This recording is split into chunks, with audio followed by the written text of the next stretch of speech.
Praise the lord. అందరూ బాగున్నారా? ఈ డైలీ ప్రాఫిటిక్ వర్డ్ ద్వారా మీరు దీవించబడుతున్నారని నేను నమ్ముతా ఉన్నాను. యోహాను సువార్త 14వ అధ్యాయం 13వ వచనం, మీరు నా నామమున దేన్ని అడుగుదురో తండ్రి కుమారుని యందు మహింపరచబడుటకై దాన్ని చేతును. నా నామమున మీరు నన్నేమి అడిగినను నేను చేతును. మీరు నన్ను ప్రేమించిన ఎడల నా ఆజ్ఞలను గైకొందురు. దేవుడు ఈరోజు ఒక వాగ్దానం ఇస్తున్నాడు. ఏంటంటే, నా నామమున మీరు నన్నేమి అడిగినను నేను చేతును అనే వాగ్దానం ఈరోజు దేవుడు మనతో మాట్లాడుతున్నాడు.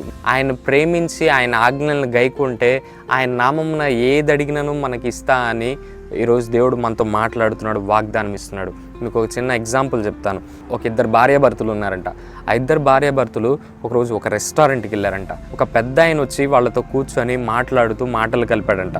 ఒక ఆఫర్ వాళ్ళకి ఇచ్చాడంట, నేను ఒక బ్లాంక్ చెక్ మీకు ఇస్తాను అంటే. ఆ భార్యాభర్తలు ఒక క్వశ్చన్ మార్క్లో నమ్మశక్యం కానీ పెద్ద ఆయన వైపు చూస్తూ ఉన్నారంట. కానీ మీకు ఒక కండిషన్ పెడుతున్నాను, ఏంటంటే ఏదైతే పుట్టబోయే బిడ్డకి నా పేరు పెట్టాలి, మీరు ఎంతైనా అమౌంట్ రాసుకోవచ్చు అని చెప్పాడంట. అయితే భార్యాభర్తలు సరే అని చెక్ తీసుకున్నారట. చెక్ మార్చుకున్నారంట, చెల్లిందంట. ఆశ్చర్యపోయారంట. వీళ్ళ అకౌంట్లోకి ఒక 50 lakhs రాసుకున్నారంట. 50 lakhs వీళ్ళ అకౌంట్లోకి వచ్చేసినాయి అంట.